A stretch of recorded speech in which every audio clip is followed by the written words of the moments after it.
HHDG.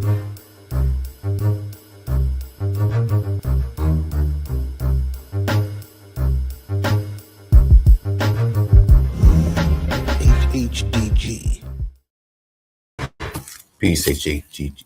Peace, HHDG. We're on another episode of HHDG Media, the podcast. Big shout out to everyone that's been tuning in through all of our interviews, that's checking out our social media pages, going to our website, as you can see on our bottom banner, hhdgmedia.com. And for those that, continuously sharing these interviews, giving us their opinions of the interviews, and just reaching out and showing appreciation if we see these people in person. You can also go to our website to check out some of our written interviews, as well as music, upcoming events, and our merch. This is always made possible through our company, HHDGmedia.com, which consists of our 5 owners, Rock Fader KB, T. Smith, Demir, Skelly Top, and myself, Wiki. For tonight, we have returning in full this time, ill Baltimore group who's shown talent in many, many ways and continues to keep hip-hop culture thriving, and has shown throughout many of their projects the importance of diversity and keeping the content thriving and still making music that's worthwhile to be played again and again. I was just recently replayed a track, Rock On, from one of their earlier projects, Say Grace, which is still knocking the way it used to be. And on Valentine's Day of this year, they dropped the Care Package. This album sonically is definitely another diverse project, and the content, even though ingrained with speaking on relationships and love, still has a viable sound that is just beyond just that content. And we'll dive into that, as well as what's been going on with them since the last interview, and then learning more about the other members that, didn't get the chance to speak with me last time. So, without further ado, I'd like to introduce the group GAWDS, which consists of Regulus, L3, Pinpoint, and DJ Rocky Styles. Peace, y'all. Hey, what's up, y'all? Thank you for having us. HHDG Media, Wiki, thank you, man. Again, nice to see you again. We appreciate you having us. So Appreciate it. Hopefully we see you. Now, for those that did tune in last time, we had one member, Regulus, last time. Thank you. But this time we have the whole crew. Whole crew. And I'll let them speak a lot more this time and kind of back off so you can see their side of things. So I'll let them lead. Without further ado, this is the group GAWDS. This is us as a collective. We got Pinpoint, L3, and DJ Rocky Styles. There it is. Now, let's, since we have everybody here, let's start off with that track that I just mentioned in the introduction, because it's probably been about maybe a year since I listened to that track, Rock On. And, it's definitely one of my favorites. So that's why I replayed it again earlier this week. That's dope. Man, I actually don't even know if I haven't heard that before. I know it. It's a good joint. I think everybody did a good job in it. So, I appreciate that you played that recently. You're encouraging me to go. I'm gonna play that on the crazy. That might have been like 20. Yeah, that was like 2018, 2019, Yep. like that. It was definitely good because I love the horns in that beat. It is, yep. Very good. You kind of vibe out to it. And our homeboy starts that song off, Nice Guy James. He kind of like builds the energy and then take it over. Yeah. So, well, no, he's going to touch on that because I touched on it so earlier. So I want to see his persona or his perspective perspective. Excuse me. His perspective on what Oh No is to GAWDS and how that developed. As a video or just a song? And that's what the question he was asking. That's the song. How that came into it. Yeah. Honestly, I thought that was one of them sessions where we were just kind of trying to find what sounded right, like what we were all in the vibe to write to. That's kind of how I'm feeling, I remember. And then it just kind of slowly built, like he had made that beat, so it was in his like selection of beats we could go through. We played it, and if somebody in the room likes it enough, they'll do something dope or tell us to stop and play it for a while. You probably started singing a hook fairly early in, at least like a rhythm or a cadence or something. And then that was kind of. I think that was one of those ones where you just got lucky that everyone was kind of like putting. I think I already knew what you guys were kind of going to talk about. So I'm like, how can I put something together that will kind of speak on what they're capable of or what they're doing? So I think that was my goal. Like I had to figure out they're like I say this all the time. So like they're great trash stuff. I like storytelling, so it's like how can I merge the two in this track and still make it like really exciting? The beat was fire, so it's like how can you make something of I think it can. Yeah, my approach for that was I just wanted a boom back track. We didn't have that, and I wanted to go back to our roots. We had to have that for the team. So with that boom back track, I was like, shit, we got to do something that's going to pop out, that's going to stand out for the normal fans, for our demographic. So we did that. I had a beat. He did it about the hook was about everybody in the group. And I wanted to do that first song on the album, Us Four, just our full group. So everybody played their part, and he rapped about how I was in general, like what he sees through us as artists in the hook, and that's how it came in.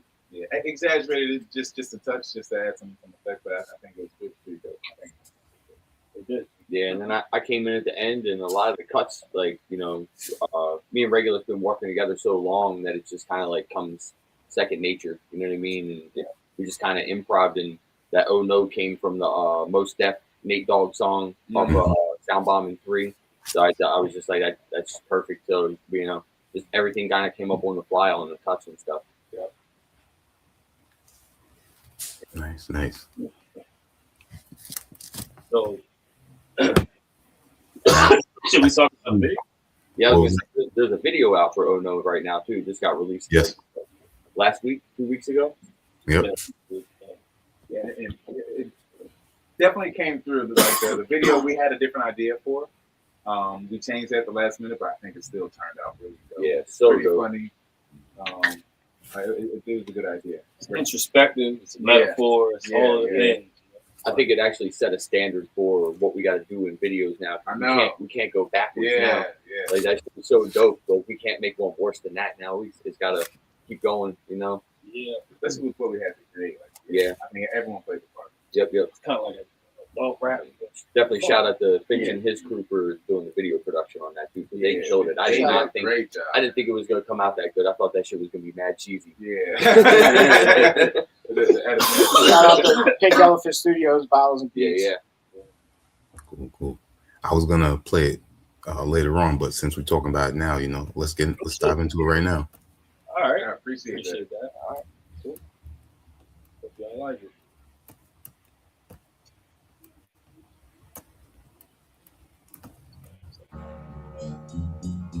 That would be just all worse on that next time. We don't have to worry about it. I'm not doing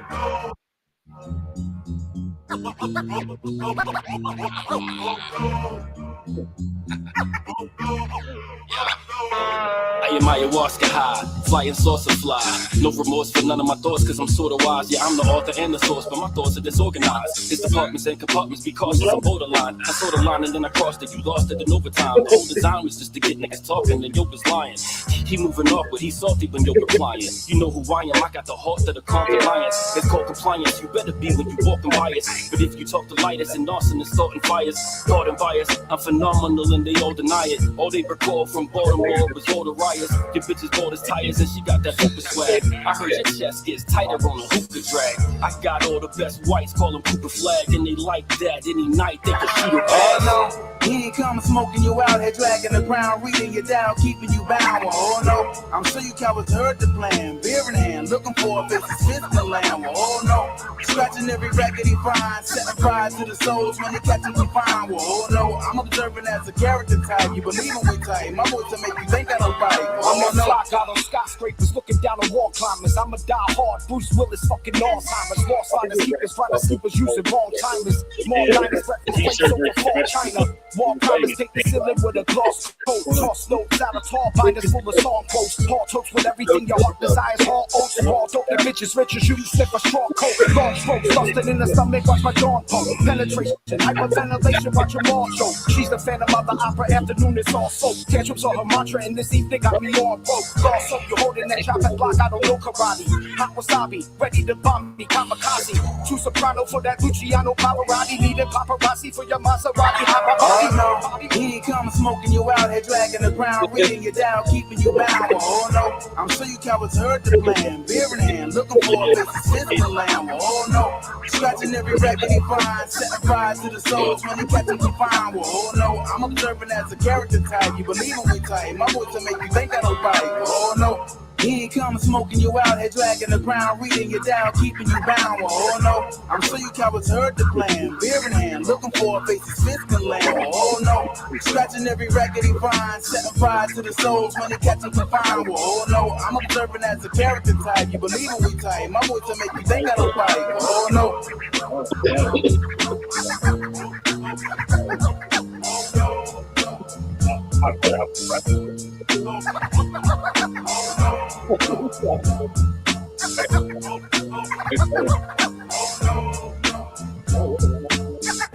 Well, what's up?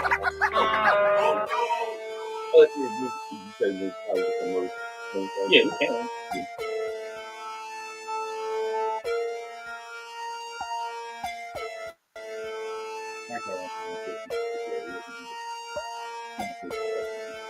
Yeah.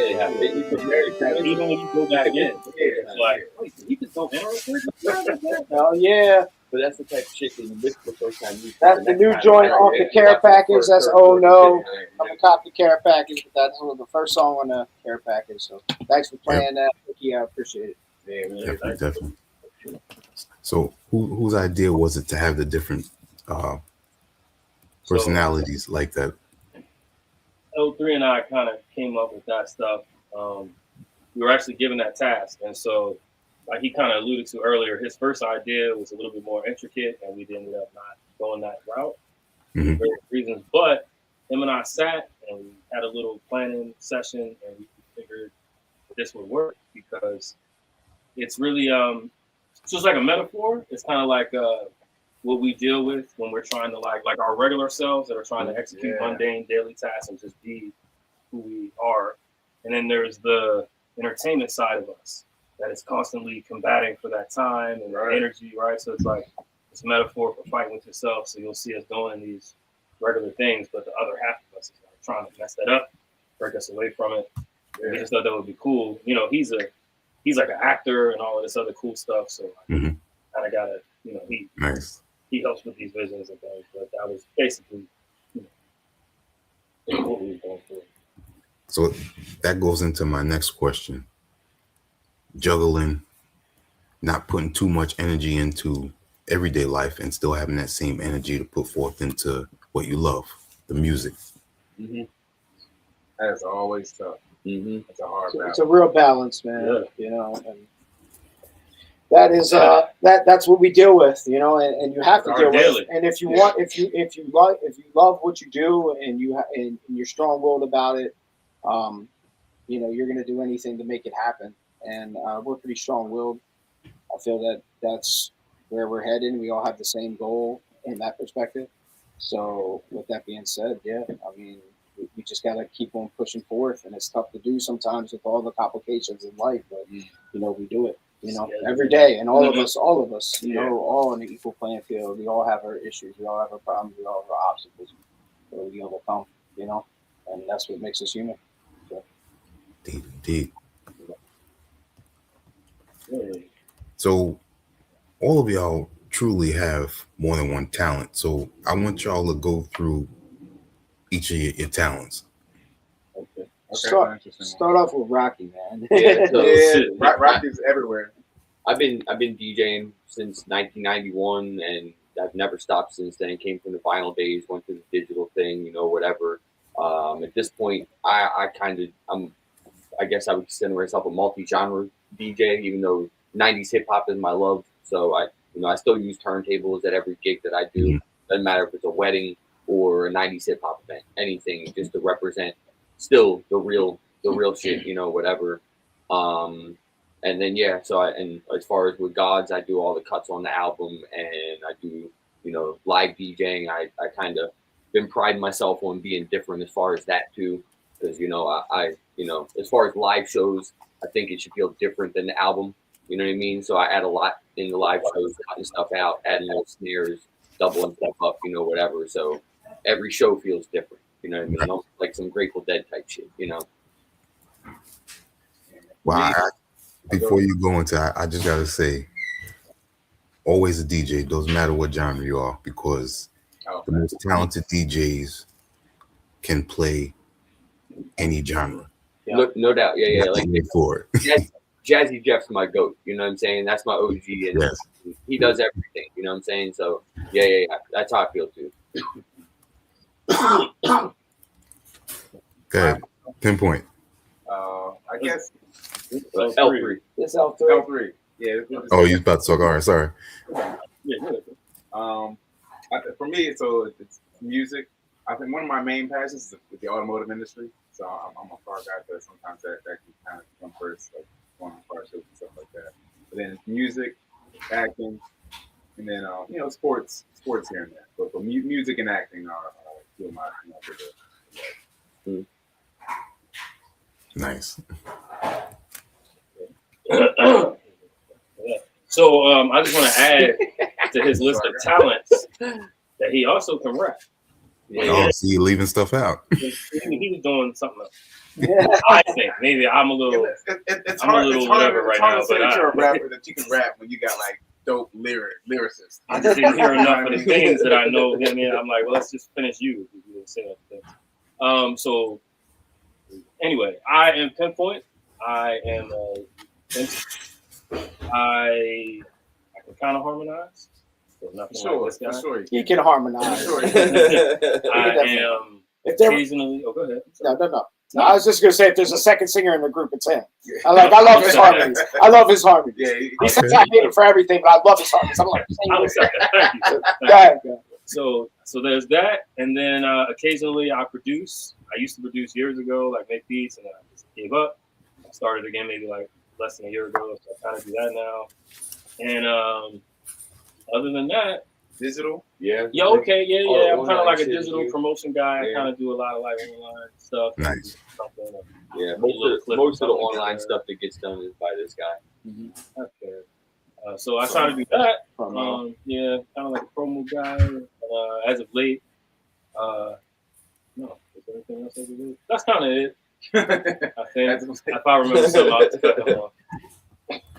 Yeah, I mean, I'm Regulus. I am the producer, engineer, MC of the group, but they all play their part. I want to say they're all executive producers as well, because they're always in the studio. They're always making these songs happen. I can't make it happen without them. Sometimes they bring up great ideas. We change things, and it happens for a reason. So it's great when that happens. But I am producer, MC, engineer. I also do a lot of stuff, man. I take care of my parents, make sure they're good. They have health issues. My mom has Alzheimer's and stuff, so I take care of them, and I'm the one there for them and my family, And basically, I work a 9 to 5, and I try to hustle this music. And work at the music. I promote shows. I've been doing some shows for the last couple of years and help promoting and build our city back up and have a platform for these talented artists in our city to perform at. So I try to grab the bull by the horns, but it's tough sometimes, as the care package relays. But it's tough sometimes, but I manage, and we're all thankful. So. Good to hear. Good to hear. One thing that I've noticed with GAWDS is is a mainstay of merch. And right now, Regulus, you rocking the 2020, the other side. Yeah, hoodie. yeah, Nice. yeah, Yes, yeah. he I is. am with cat hair on it because my cat's been jumping up on it. You can't pick that up on the I just look down, I'm like, Yeah, God damn, that was hair on that shit. Yeah, that's I'm real. Yeah, but yeah, so yeah, I'm rocking the other side joint. And it's funny because they always wear this hoodie, or had in the past, so much more than me. I very rarely wear it, but when I do, I was like, oh, I figured it's a good occasion. I saw the hoodie in the closet. I was like, oh, I will. Designed that cover. And he is the graphics. designer. He did the graphic. I knew I'd end up cutting him off and say something. I did the graphics. And he did all of our, to be honest, he did all of our early graphics too that we needed. Nice. And he came in the clutch when we were just kind of wet behind the ears with it a little bit more. You My know, 6-year-old niece is not a fan of it, but it's still good. My apologies to your niece, sir. I didn't know. But he did a great job. I mean, we needed artwork, so. But. Yeah, that's maybe my second favorite album to the Care Package, for real. Nice. Yeah, that shit is so good, bro. Thank you for noticing that too. Absolutely. You know, Yeah. Only because it's it's always important to have your merch. So take us through probably one of your last shows, and how important that is to have hoodies and CDs at these shows. Having the care package at the last show, we actually had we created. Listen, care that packages. made shows for us Yeah. at points, and just recently For it sure. made shows for us where Literally. if we didn't sell merch, we weren't making money. Yeah. So it changes literally everything. we push it. Every single. We piece push of- it big, and we still know it's a piece of this culture. Yeah. And to make it, you have to make some money because you're putting money. If you're a real artist, you're putting money in to gain it out. You would love it to double or triple out, but you're gaining. Sometimes you're just making ends meet. Sometimes you're winning, but It's also cool to see run into somebody that's wearing one of your pieces of Yeah. merch somewhere, I was or gonna have say- somebody tell you they saw That's somebody it. wearing it. That's That's great. Like that's a cool thing. Just like you connected with that person somehow. Yeah, like Somehow you had to get this, and you must have to mean something. Yeah. How'd you get? we did a skate park Yeah, show at a that skate one was park dope. Yeah. just recently, and as soon as we got done, kids bum rushed the merch table and then Oh wow.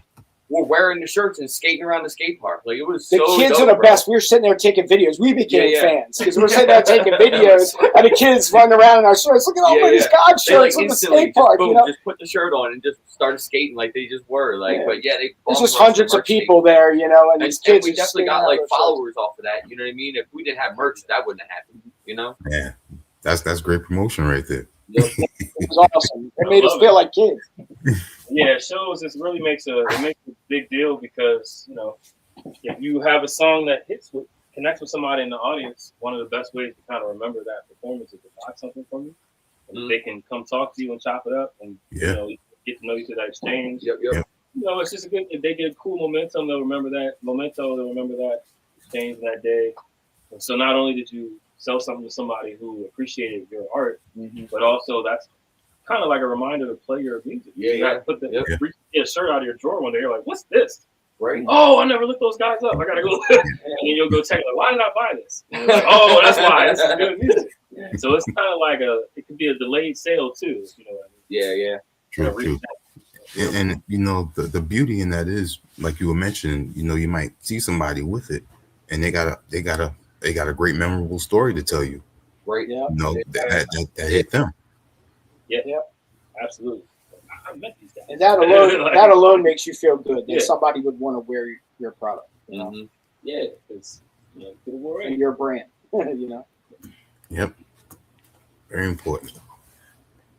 So what is the last show that you performed at? That should have been Zen West, probably. So I think it was either Zen West or Morseburgers. So there's a place in Morseburgers in Catonsville, and then Zen West is in Baltimore, like near the city-county line. It's in the city, but it's near the city-county line, and that was the club that I was working with, putting hip-hop shows in there and stuff like that. So I think that's where we performed at. What, in December? I think so. December, yeah. So it's been we kind of took a hiatus because of this album. You know what I'm saying? So we're about to jump back into shows. We got one March 27th. that we're putting on. So we're not even performing at that yet. We released the care package at an all-female event that I threw, or we threw, sorry. And Yeah, I basically, saw that. The Queen of Hearts, right? Queens of Hearts. the Queen of Hearts joint, and that went well. And yeah, we released the care package that night, so we sold some merch that night as well. Nice. You know what I'm saying? So, and it helped us. That was a fun event, and now we're heading to April. We're looking to play in April at Sidelines and Glen Burnie. If you're familiar with Baltimore, come out, check us out. But we'll be at Sidelines on the 18th as of now. You know what I'm saying? So Cool. Now, in almost any crew or group, doesn't matter, there's always that one person that's truly the catalyst, you know, that keeps everything and everybody going. Who's that? This guy. Yeah, he takes. He's got a lot on his plate, bro. Yeah. I don't want to be. I mean, these guys all got a lot on their plate too. Yeah. These guys are movers. They're hustlers. They balance out life unbelievably. You know. So I mean, and that's probably what part of the reason why I'm with them. But they help me just like I want to try to help them. And we're all here for one goal. Sometimes it gets rocky. Most of the time, it doesn't. Mm-hmm. You know. Like, and if it gets DJ Rocky styles, then I'm good. But I wouldn't have ASCAP for BMI if it wasn't for this guy. Yeah. See? Yeah. So he's just been doing the the industry side of things longer than any of us have been. You know what I mean? So And some of he's the already stuff got a lot of nobody those ins and whatever. So yeah, he takes a lot on. But besides doing all the production, mastering, mixing, and then me and him have a side project we've been doing for a little while. Like he takes on a lot, bro. He even did my solo project. Right.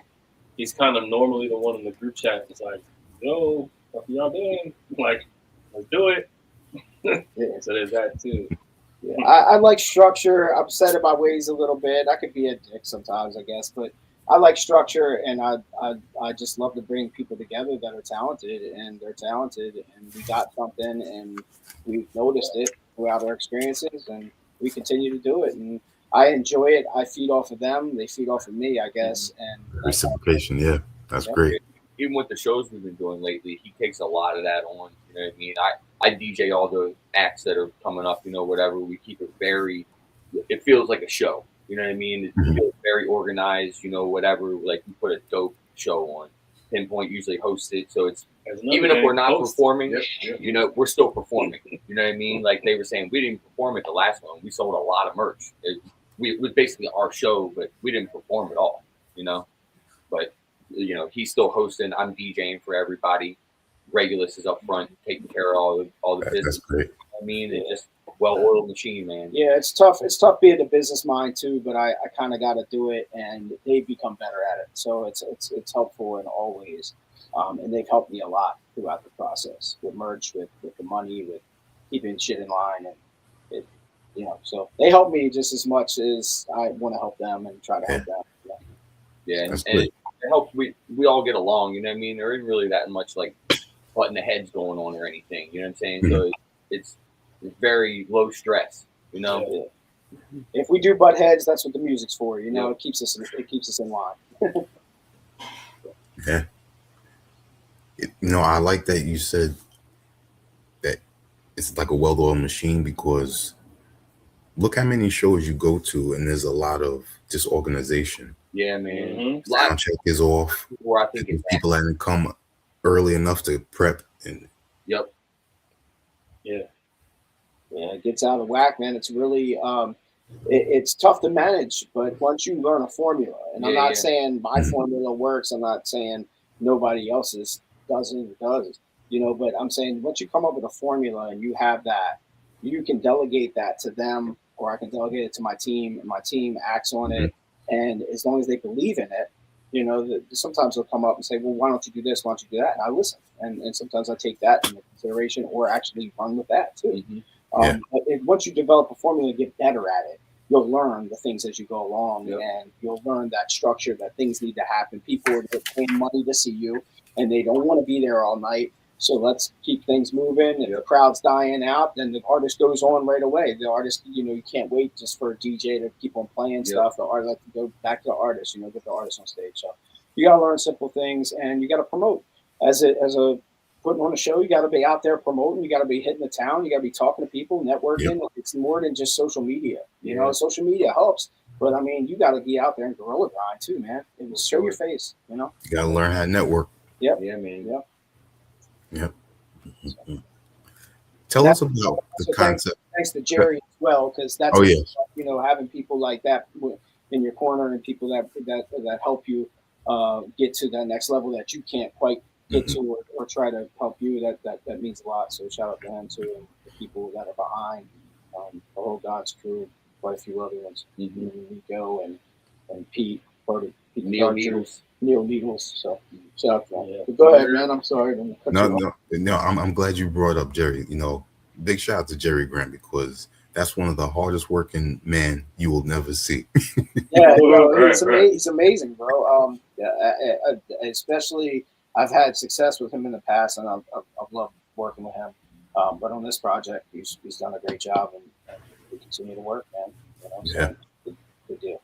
Indeed.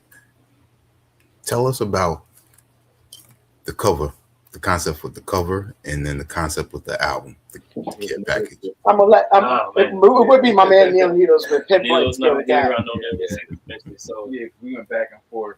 Yeah.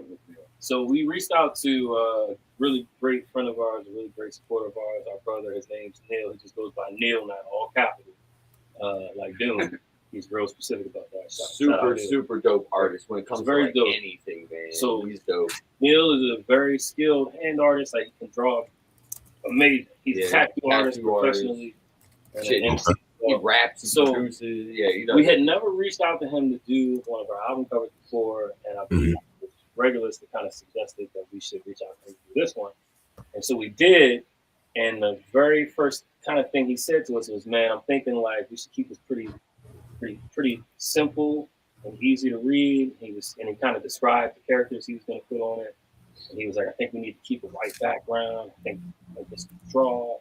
And at first, so, you know, we kind of disagreed, and then there was some drafts that we reviewed, and the initial feel, you know, sometimes it was like, "It's okay, this is cool," and then sometimes we got worried that it might be too, I guess, simple.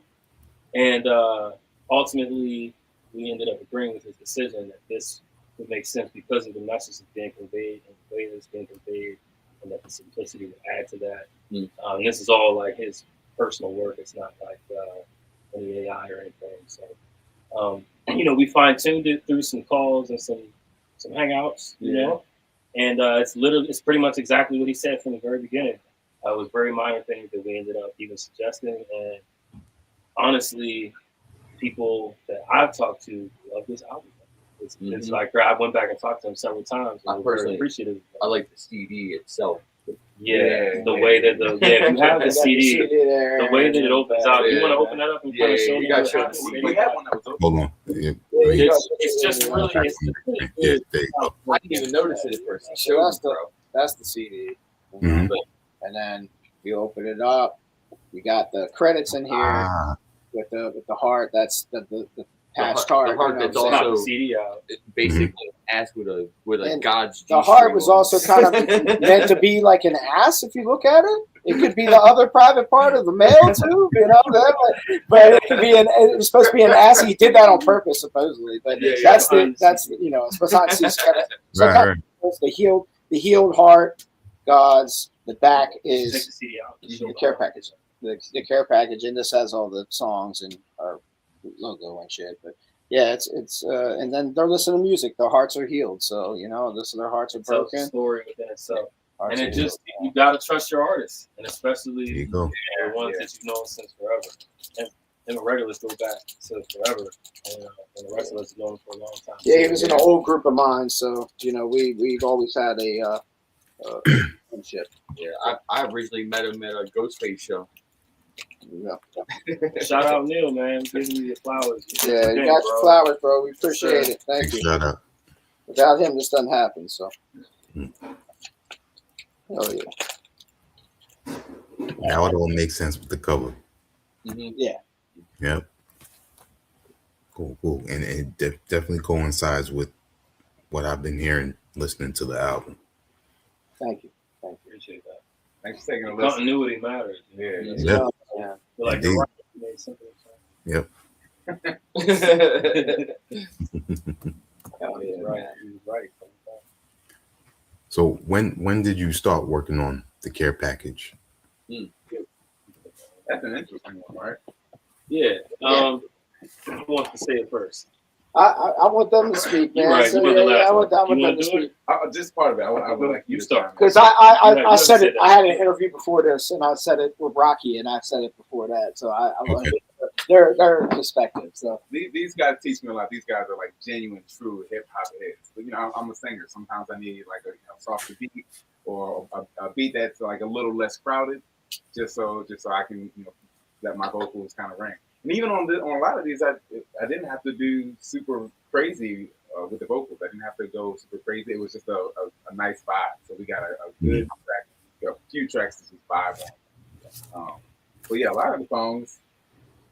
I had to fight for some of these songs. Pinpoint would have to fight for some of these songs. Regulars too, but they might go by the wayside. So this was like an album. So like let's pull back some of these songs, that are challenging to write.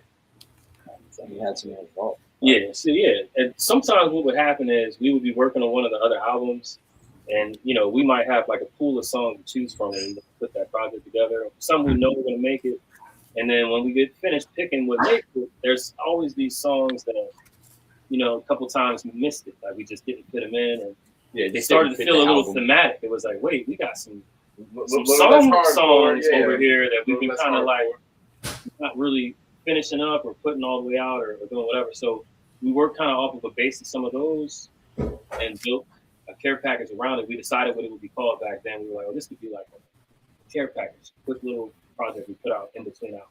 And it turned into a whole album because once we started really toying around with those songs, we get more ideas from this guy, and he's making beats that kind of fit this vibe.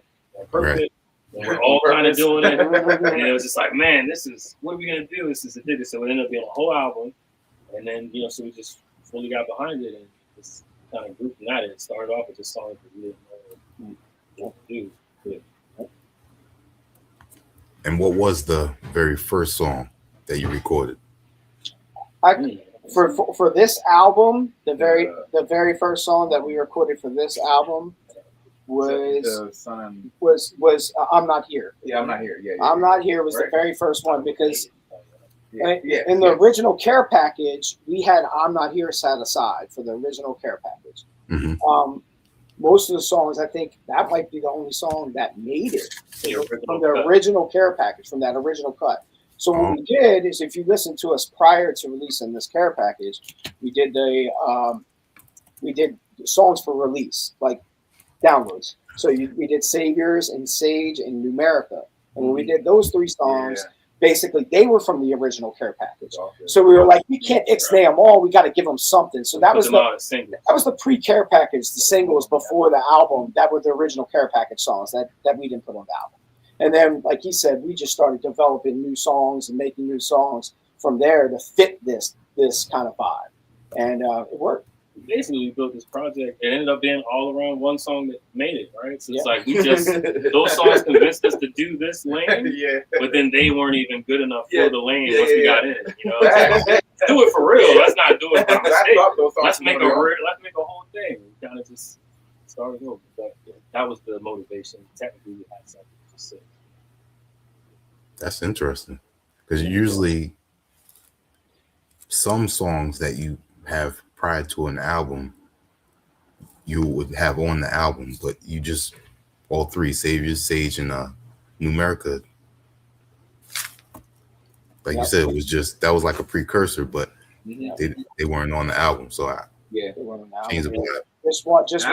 I love those songs too. Just one made it. I'm Not Here, and honestly, probably about 6 or 7 could have made it, but we just decided like we were building something at that time. We were fitting that groove. We wanted L3 more involved, and he came in the clutch, and we were just that mode set for our moods at the time and what we were feeling and what we were dealing with in life at the time, but also where we were aiming for the care package.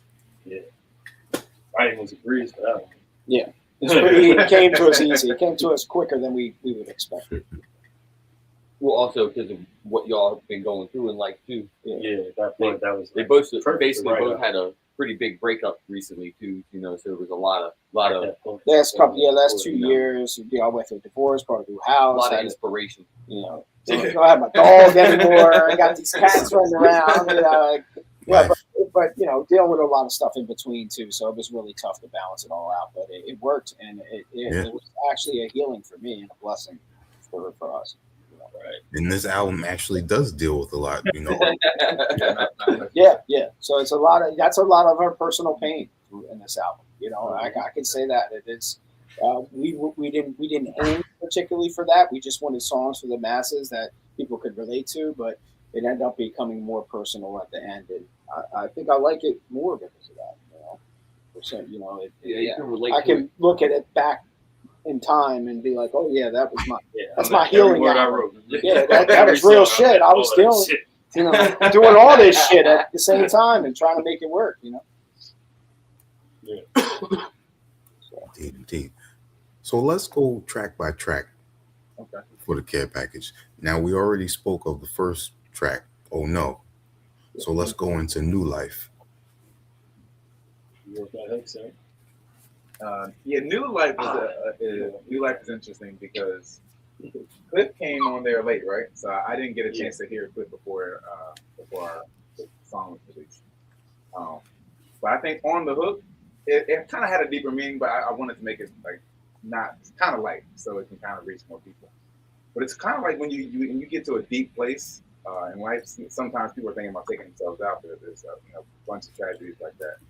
My thought was, what if you just started completely over? You're gonna piss a lot of people off. That you don't want them in your life, whatever. What if you just moved to a new place and just completely started over? Clean slate. Because whatever you to lose, gone. You know what I mean? So what if you to lose? Just go over, start completely over from scratch. Just build up who you think you want to be, and just see if it works out. Who knows? Maybe you come back to your old life. That was my thought behind it. Yeah. So knowing that, we felt like that has to make a care package, because that's which one of your friends ever told you that before? Like, I've never heard anyone say what he just said until he said it to me. I was like, that's amazing. We're doing a song about that? Like, that's cool. You know. So yeah. I felt like I kept it broad enough so you could write about whatever you were going through, whether it was that deep or not. Even though I think everyone was pretty deep on that. Right. And that's a really broad struggle, because there's a lot of people so ingrained in their life that are they able to actually go and start a new life, go somewhere else, or did they go through so much that they had enough that they need to go somewhere else, right. clear their mind and start over? Yeah. Well, it's a decision, like a big decision. Might not even want that decision. You might not. That wasn't. It's just a thought. Just right. Mm-hmm. It is technically better than just. It's a thought, but that's life. Right. Yes. I feel like it's a nice brain. Even if they find you and bring you back, at least you had a break. I mean, that was and that New Life song was just getting you in gear for the album. For actually, the change up is like basically where the album starts and how we see it. Yeah, it was also the change up was a legitimate change up. It was important not to just make this about romance. So we really very rarely do that specifically on here, ironically. So New Life was a perfect example of a song that could be in a care package, but we're not necessarily rapping to you about your girlfriend or my girlfriend. We're just talking about some rejuvenation, something that might actually help. Or the pain that helped us rejuvenate and bring us back. And then the third track we have Change Up. Yeah, that's the Change Up. With by MC.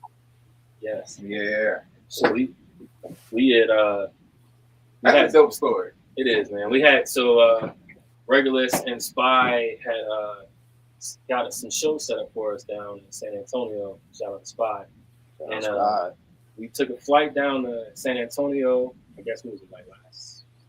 No, summer, June. Like end of June. It was past June, so it hasn't even been a year yet. So we flew down. We got off the flight, and we drove straight to the studio that he was working out at. Shout out to Nick Shan. And we literally went in, vibed with him and kind of checked out the space. His engineer was in there, and he's playing some beats for us. We decided we were just gonna do. Mind you, this is like 1 in the morning. Yeah. I forgot to say that part. That's important. This is like 1 in the morning. I'm sorry, y'all. Yeah. Consider this over again. Fresh It's off the late. plane. It's late. We got Yeah. So we drove there. Got to run away. We drive there. So they played maybe 2 beats before you. Yeah, maybe two or three beats before that. Very Before we early found in that him playing through some of his production. Elder started vibing to that beat. And, we just kind of heard him kind of doing cadences and harmonies. And we're like, yo, is this the one? He kind of gave us the look. So we kind of all wrote on the spot right there. Spot, he's dope MC. He wrote his verse right there. Me and Greg wrote our verse right there. And it was really about in the moment stuff. And we kept it that way in the verse. So like his verse was literally about not only what was going on in his life, but even things that had happened in the room that night. There's a lot of little gems in there that wow. we all know about that. Yeah, like mop the floor. We had a flood in the studio, so I was like, mop the floor. And that's all. There's a whole cadence side of it. So about everything that was happening in the room, because I was fresh off the plane. We were in a rental car line. He's like, so tell me when you get out and drive out. He's like, you want to come to the studio? I turned around to them. I was like, you guys want to come to the studio? They look like kids in a candy store. They're like, yeah. They lit up. Let's go in the studio. So we went into the studio and knocked it out. Even when I was just vibing out, the producer was like, just go in there. I was like, I don't have nothing. Just go in there and figure, just go.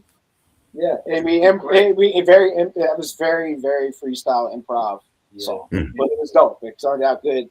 And it turned good enough to win the album so much. And I'm Spy. It was like really his song. I'm like, yo, can we have this song? Right, it fits the album. Like, we need this song. Yeah. So, so we ended up working that out. It was a good feel. It was a good experience. Nice. Who produced this track? Nick Shen out of San Antonio. Produced that track. Yeah. I believe that's his ad on Instagram too. Nick Shen, yeah, he's SHAN. very dope from the first time that I was hearing a lot of those beats. They were all really cool, but we settled early, Because this is one of those tracks where the production feels like it vibes with each MC and it changes up according to the certain portions of the artist's verse. Verses, yeah. Mm-hmm. Yeah. That's fair. Yeah, I could see that. Definitely never really thought of it that way, but that's why I guess we fell in love with it, because it was so musically, orchestrated well. It was very, very well written music wise, and we loved it. And there was a dope sample in there, and then he was playing a lot of the keys, so it was like I knew they were raw, and I was like, yo, this is so dope. But you are right about it, because there's different styles. Each Spy and him and I obviously have different styles as well. And then you're all right. The verses they're like congruent, but they're not. It's like we kind of there's a thread, but it changes up like the direction. It's like his emotion in the production was vibing off of your emotion lyrically. Correct. Yeah, correct. And I'm glad he did that. We even noticed, not to cut you off, we even noticed when the song was released, he sent it back to us, like the mix and master version. There was elements in the song and sounds we didn't hear before, and he was bringing them out and adding them out. I was like, oh, this is dope. And he even hit me up. He was like, Pippo hit me up. He's like, yo, I didn't know I'm hearing sounds I never heard before. I was like, yeah, it's dope. And he's like, yeah, it's cool. Every time that song comes on, there's something about that beat. When I put this project on, sometimes I go straight to that one because it puts me in a place. So if anybody hasn't heard it, there you go. Even if you don't want to hear the whole song, play the first 20 seconds. And I promise, it's just something that just gives me this energy. I'm like, oh, the beat is, it's the, I don't know, that little voice and the thing and whatever the time is. That's my one of my times. He's also got the dopest verse in my eyes in that song. That's come on. No, it's either between him or Spy, but I love both of their verses. Definitely.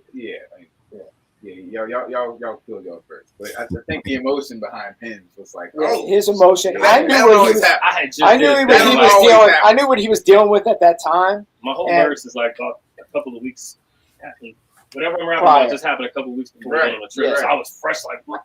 Yeah. And it was inside. You right to this? It was real. It was pinpointed. It was definitely on. when I heard his voice, I was like, oh, his verse. I was like, oh, that's it. That's it right there. It was money. But that song was very therapeutic to me. It's probably why I was on. I'm like, oh, this is the one. I'm surprised you actually go back and listen to it. I didn't. Oh yeah. Oh, I love. Yeah. I'm on that. I love it. Yeah. Now, for me, this is just how I go about listening to music. Sometimes I think of other things. This is a song that really has no boundaries with genres. I could hear L3 singing on this track. Absolutely. Yeah. Absolutely. Absolutely.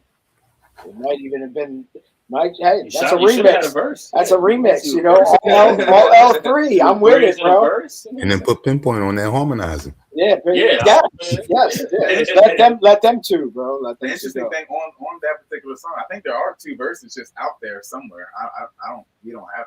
I would love it. And Pinpoint used to harmonize a lot back in the day. Like, he needs to do more of it, but they should do it together. I believe that. Yeah, I did a whole song. Oh God, he Oh, did yeah. like that. So you wrote. I might have the footage. I don't of know that. if I That's crazy. wrote. I don't know. I He was just singing it. Yeah. Maybe that's crazy. See? Inbox me, man. We kept the end part, or one of the end parts. Because you do sing for a little bit. Yeah. I didn't know it was much longer. That's great. I forgot. See, it was late. We left at like 4 or 5 or something. Yeah, 4 in the morning, Like probably 4:30 in late. the I morning, forgot something that. like that. It After was a that long session, weekend. Yeah. went back to our hotel. Probably got something to eat before we even went back to the hotel. That's normal. I don't think we went. It was a cool beat. I was vibing. Cool. Now we're up to track 4, title track, The Care Package. The Care Package. The one song addressed to women specifically, and I'm very happy with. Yeah, so I think I made that beat. He produced the beat. This was one of those sessions where, as we often do, probably like almost every time we make a song, we were just here and we were going through the beats, and that one came up, and much to my surprise, everybody here was willing to go ahead and write to that joint. So I was like, oh, that made me feel good. And, you know what I mean? It just kind of took us in the direction that it took us. And I think it came together pretty well. The idea for the conversational hook, I believe that was Regulus. I think that was dope. That was the hook isn't like your traditional hook. I thought that was really, really It felt cool. like 90s to me once we did that, which is for whatever reason, which I enjoyed. You know what I mean? I was said like, to come over here, love. I think I was introing the verse. I said, come over here, love. And then I just kept on doing it to lead up to my verses playing around. And I was like, oh, I'll just keep this. And then I was like, here, but we could take this out when he was about to lay his hook. And he was like, no, keep it in. I like it. I was like, oh, all right, fine. And honestly, I think I was only supposed to just talk on your hook, and then we just ended up vibing out. Right. And then I was like, oh, let me write something. His Let me bridge say is that, yeah. everything for me. Like, So- that's why I listen to that song. It's his bridge. I love her. I And- like her verses, but Yeah, I wasn't supposed to have a verse. For a long I- time, L3 was not on the song, and there was something about it where it was like, we like the song, but sometimes when we would talk about it, we wouldn't like the song. Right? It was like, oh man, we need something. So L3 came over one day, and we went ahead and presented it to him like, hey man, can you do something with this joint? And it's my favorite part of the song. They really didn't even tell me Like, the by same. far, They just said, by I need far, you it's to a talk on totally the verse. different song. Yeah, So whenever you guys play number 4, enjoy the whole song, but then later when you play it again, imagine if he didn't do his part. Right? Mm. Just that good of a part. then to it's me. just a conversational Imagine if we piece just about gave it to y'all without him, how much you would have been deprived. If he didn't come over that day, it would have been great. Like, it would have been cool. I'm not saying it's bad, but oh my God, it's the best part. It's by far And if the you best. don't like the song, just go to that part. Just skip to like 2 minutes and 38 seconds. Skip to the end and go to that Yeah. part. Just listen to that And you'll part. hear you hear some singing, rewind it back a little bit. You gotta catch where the way it drops in, and then Oh, yeah. Yeah, I was definitely on that one. Like I said, I was only supposed to talk, I think, to you during your hook. Yeah, you were supposed to keep the conversation going, so the conversation was leading to me and him at first, and then it went from him to L3, and then it was okay. the hook part at the end. So we were just kind of goofing off, like we were hitting on some women. Like you said, it was the more upbeat, friendly part of Very friendly, kind of for them, too. invitational. Yeah, these kind guys of we're picking up women and joking with them, slid it in the care and package for you. being bro. nice You can about use it, that. not being a total slime,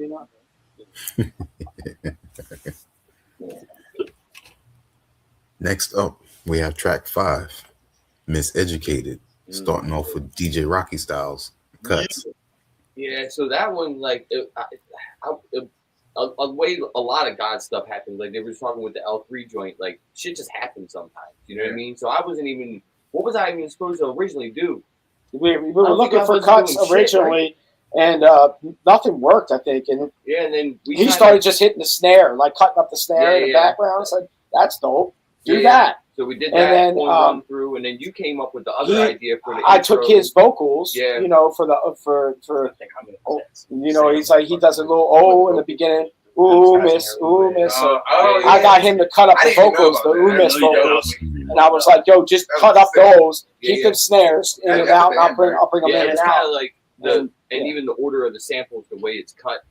Regulars came up with that, and we just, you know what I'm saying, like, we don't butt heads, so I'm just like, yeah, let's just go with whatever the fuck that is, and it just came out so buttery, like so buttery. Stuff, I don't know if I gave you your word.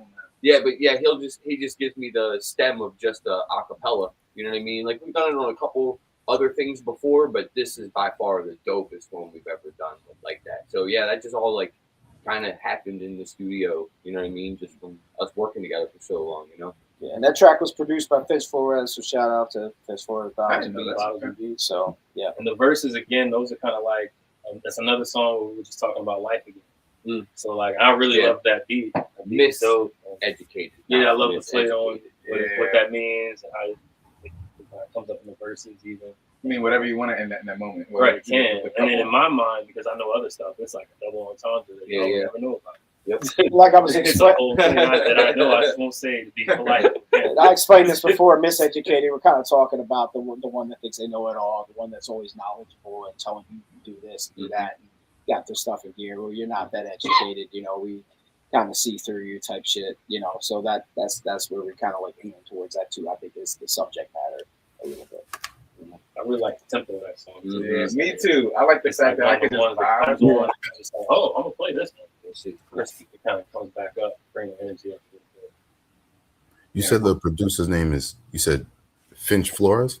Finch Flores, yeah. He works. He does a lot of things in this Dundalk community that I live in. He shot Oh No also. He shot Oh No, and Josh Matthews edited it. They do like everything. But they're involved with music, very talented artists. Pink Elephant Studios, shout out to them. Bombs and Beats, they make their own beats. Production company, so they're really dope, and definitely give them a shout out. I'm glad they were a part of the album. We've been rocking with them for about 3 or 4 years now, and it's dope, man. Yeah, super talented kids. Yeah, they do a lot of things for the community around here, and that guy he's a hustle maniac, bro. Like he got his hands in everything. Yep. So just gotta look him up. Now I'm curious about this track because to me it sounds like, you know, in the style of a DJ, because I DJ as well. Like you were flipping a break beat. What's that? It was like you were cutting up a break beat. Basically doubling. You know how we do. Yeah. I do a lot of that when I DJ too, because even when I'm DJing live, I like to improv. Just 'cause I've been doing this so long that I like when things happen on the fly for me. I like more being a jazz musician when I'm a DJ. You know what I mean? Okay, gotcha. Yep. Even with DJing, I feel like there's a point, you probably know, like, where I feel like you're behind the music and you're still learning. And then there's a point where you're with the music, and then there's a point where you're above the music, and that's where that that zone out vibe type shit is. And I don't know how to explain that. You know what I mean? Just that energy. You just did. You know what I mean? Yeah. So I do a lot of that live, like the little double ups with snares and shit like that. So. Yeah. And we had never experimented with that type of stuff on tracks before. Okay. It was dope. And I do a lot of that stuff when we do live shows, because I like our live shows to never really sound the same. You know what I mean? So when we're doing live shows, they kind of trust for me to cut beats out and add shit and whatever. Like he'll use still like the same sample and cut that up. There are vocals that we can cut up to use, but he'll just do new things for different dropouts, cuts over. Just however it's feeling in the room. Of course, we're so used to it, so we just we go with it. Don't fuck us up. We're going to get the raps out. Yeah. And I do whatever you want. We're going to get the raps. I can't do that for every artist. You know what I'm saying? Like, not every artist is comfortable with that type of shit. Like, so, and they always have been. That's how we kind of just started doing shit. You know what I mean? So yeah. Got you. All right. That's dope. Track 6. One of the smoothest joints on here. Yeah. Eggshells. That's my joint, bro. Eggshells. Yeah. That's my joint, bro. Thank you, bro. I didn't know if it would get recognition when we first started hearing the album. People weren't recognizing the Eggshells, and I was like, yo, that's my favorite joint on the album. And me and him and I were talking about it, then people started picking up on it. Like, I like the Eggshells. I like the Eggshells. Like, okay, so it's a sleeper. It's one that comes in a little later. So I love it. He loves it. Let them speak on behalf of him. It's just real. Like, it's just real. That's one of the things I like about so many of these songs is it's just real. You know what I mean? So it's like, how can you not, if you bother to play it, how can you not be like, oh, yeah, that's true. And so everything that's said in the hook is literal and meant to be taken as such. I had fun being a part of the hook because it's normally always just L if it's a singing hook, so I got to do some of it. And then his accents kind of make me feel like I even did a better job than I did. I be wanting to sing along with myself, but I end up like, so I kind of doing his damn in the car, like, oh shit, I'm not even singing my own part. But I don't know. I really like the verses. I really like how we play off of each other when we do our verses. And I really, really like the hook. I really like the words in the hook, the message behind it. It's not one of those hooks that's just there to get you to the verses. Literally, it's like, yo, listen to this hook and take heed. You know what I mean? Like, I really like it. I think I came later after they had already done most of the work. And I could be wrong, but I feel like there was a thought for me to try to do the hook like a different way. I was like, nah, I think it's kind of like perfect. Like his voice was dope. I was like, just let me just see if I can go over top and see if it sounds good, or if it doesn't, we'll take it off. We'll just try it that way. But I think because sometimes they make a song and it's like already dope. I don't even have to participate really. It's already dope. So just to put my little edge on there was pretty cool. It made the song. That's definitely one of our personal favorites. As GAWDS. I love that song. Yeah, I loved it before I was in it. I was explaining to a guy earlier. Me and him kind of like had an argument before, but we knew we had to make music, and it was like just a little tip. And we knew we had to make music, so we were like, "He's like, you ready to make music now?" He's like, "Yeah, let's get it done." We go up there. We go up there in the studio. We write the song, and we went, back and forth. We wrote some heartfelt stuff. Like he said, it was all authentic, all real. The lyrics were 100% real, and just went with it. And bro, it was like, okay, that's my joint. That's my joint. I love it. Yeah. Tight on everything. It was it's the thing.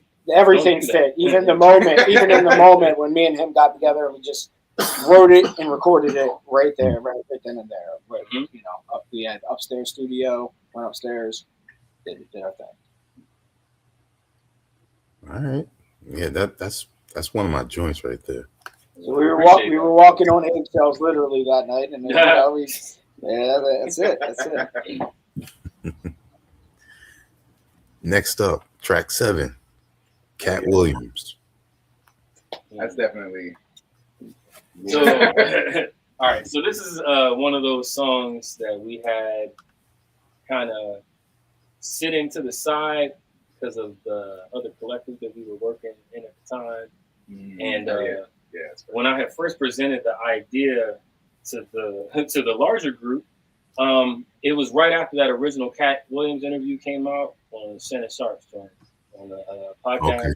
Okay. So that whole year after that interview was supposed to be about exposing the fraudulent, fake, and just keeping things real. And you should do the same. It was going to be the year of the big reveal, and all of these things were supposed to happen because he was on that podcast saying all the things he was saying. And so I kind of just had that idea when I heard that beat. I was like, yo, I want to do a song called Cat Williams where we just call shit out. And I presented it to everybody. So everybody that's on there agreed. And we wrote that out. So that's the one with Bring on the Bars and Quick Love, right? Yeah. They're both on there. Yeah. And that's so that's how that came together. And that was the whole idea, was just, basically calling shit out. Like we was going to keep it moving on him. Now, granted, we didn't put the album out right after we wrote that song. Right. So the reference became a little bit dated, but then he just did like another stand-up. He's on Netflix right now. And now it looks like it's about that, but technically it was about the first bigger thing that he did last year. But I mean, it wasn't like he was wrong and shit ain't still No, he rolling was out right now. Yeah, it's been crazy. Yeah. It was a point. So it's still. It was pretty cool. I got a direction immediately for the hook. So I was like, okay, we can do this. Oh yeah, I love this an hook idea. on there too, man. So that's a lot of really good hooks on the album. That's a good one. I really like it. Yeah. Because that one we did a little bit. And we brought some 90s in there. The bum bum. Yeah, that was all you too. Sister Nancy joint. You know? Yeah. And I even said that. I was like, yo, come on, it sounds like Sister Nancy and stuff. He's like, no, that's kind of what the influence. I was like, oh, okay, at least it's. And also, like, I don't know why this is one of my favorite parts of that song. When Brad comes on, stay lit, bitch. I don't know why. Yeah, you said that a couple times. It's just like the timing of it. I don't know. Every time that part comes on, I get so excited because I know it's about to happen. That's crazy. I did not know that. I kind of did. Yeah. Stay lit, bitch. So fun. Tell us about Brina LaBars. Brina LaBars is dope, man. It was really dope. Yeah, super dope. I don't even know what else to say. That's like sis for real. She had her Cypher series going last year, so we participated in Bar a bunch bars. of those. Bar ciphers. I got in at least one of them. He made the first one. Yeah, I made the first one. I skipped one. Oh, did you? I skipped one because of a thing. Oh, but anyway, word. Brina's super dope, man. She's one of my favorite artists in Baltimore now. Definitely super creative, and she actually goes for it. She's got some diverse talent. Dope, just MC period. Forget about you can kind of hear it on the songs that she's on. Yeah, she goes hard. She's got an album, she's got music out. She's got her own niche. She can harmonize and sing a little bit too. And her bars, she's got really dope cadences, bro. And whether she likes her voice or not, it's dope. It's great. I love her voice. Everybody people draw to her. She's what, in her 20s? No, she's 30. She's 31. You can't be just calling ladies ages out. 30. I'm saying she's young. Possibly. For as nice as she is, she's super young. She's 21. Right. I don't know how old she is. Yeah, she's like, but she's young enough. Let's put it that way, and she's very talented. She's talented, We were blessed to have her on the album, bro. Cliff is so dope, bro. Cliff is so dope. Yeah, indeed. Cliff is also does his thing. Dope battle rapper, but never afraid to rap. Right. Always ready to rap. I definitely, never afraid to rap. Definitely, she's one of our favorite female MCs out of Baltimore, if not the top. You know, she does what others can't. She makes good music. Yeah, dope. Yeah. I played her album a lot when it first came out, and still play it. You know what I mean? Like it's good. Yep. I like I think it's Chicken and Waffles off her album, Barbados. Yep. Good for listening, man. Yeah, I'll tell her that too. Where people are living at, we'll have her send you some music, man. She's really dope, and she's got a diverse feel to her too. Mm-hmm. Yep. Track 8. This is one of my favorites. Top Tier Nightmare. Top Tier Nightmare. Well, I feel that, and then I'm gonna let in the L3, but I feel like, we wrote this song. It's like he came up with the hook. We did this together. He came up with the hook on the spot. I feel like he was going at a girl that thought she was top notch, and be like, you're not top notch. We can get better, and that's kind of my or thing. Not. I can be your or not. I could be your girl. Yeah, that's what it was. Yeah, you're right. You're absolutely right. So it was more of like a question. What do you want to be? You can either be my top tier bitch, or you can be my nightmare. You know what I'm saying? So that's a better thing. It's also partially like sometimes you might have to admit that sometimes you are the asshole or whatever. I can be great for you, or I could not. And that's something that me and whoever have to work out. Like what that relationship is going to look like. Is it going to be great? Is it going to be toxic? This, that, and the other. It could be whatever we both want it to be. Wednesday might be better than Tuesday. Thursday could be awful. I don't know. We gotta see. Like it should be good. In my mind, you can always make it good, but you could always make it trash too. And if you were to make it trash, then maybe I might not be the greatest. I don't know. We don't want to. To me, this you want to have a great. It was like, we can be cool or not. I'm cool unless you're not cool. Right. I can be an asshole. That's kind of how I went up my butt. Yeah. A little more dramatic. Some of it was just if I'm being honest. But yeah.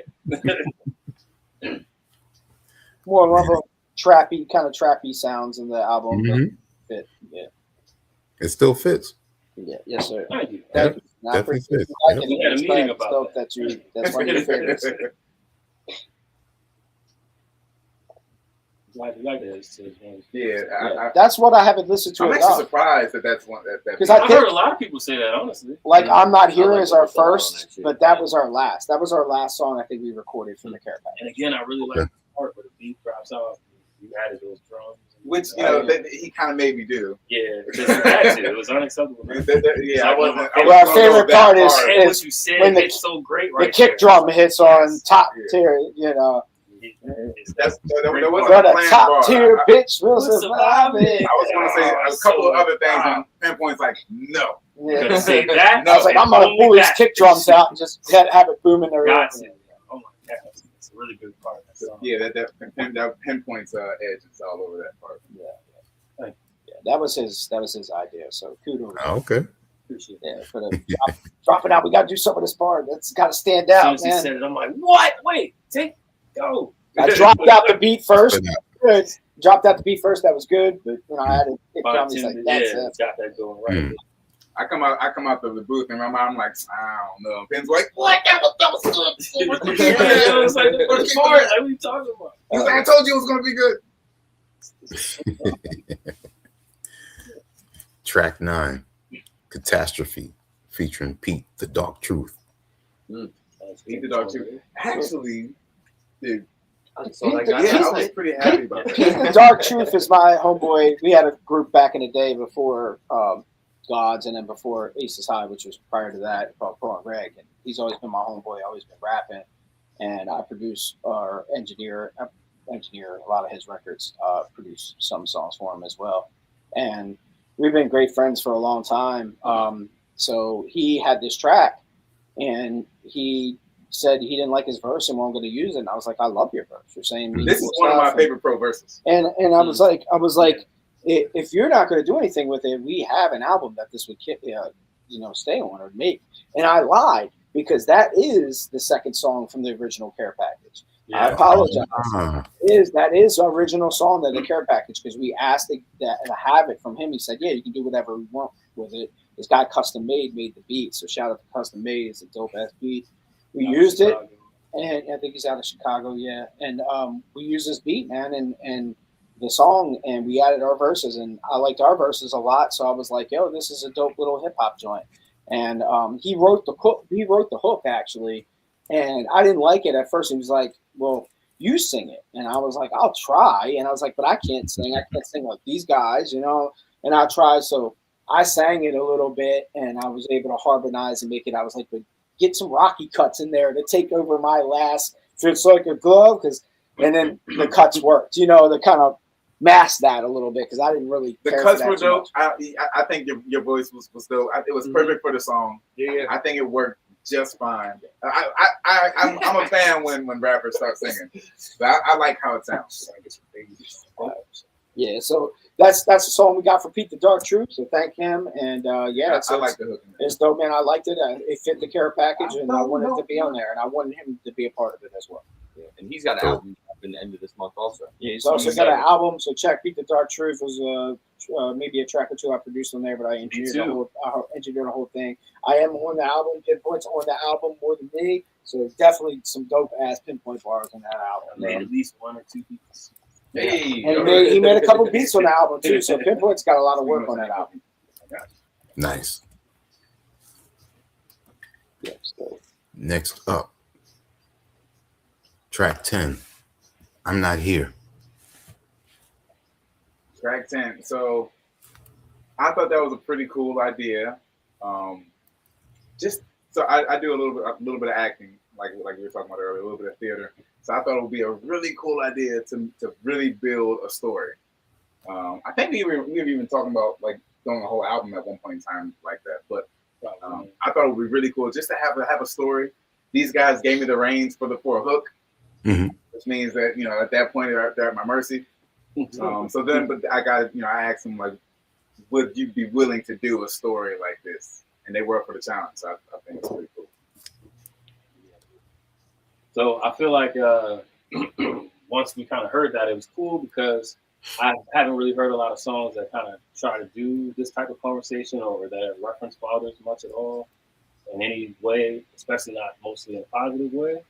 So even though the song's not overly positive or anything, it was at least just displaying like what a father and son interaction could be like, something that people can relate to, but you might not hear often when you're listening to albums. Which I think was healthy. I feel like that is good. Yeah. I feel like that's a healthy interaction for a father and a son to talk about whatever differences they might have.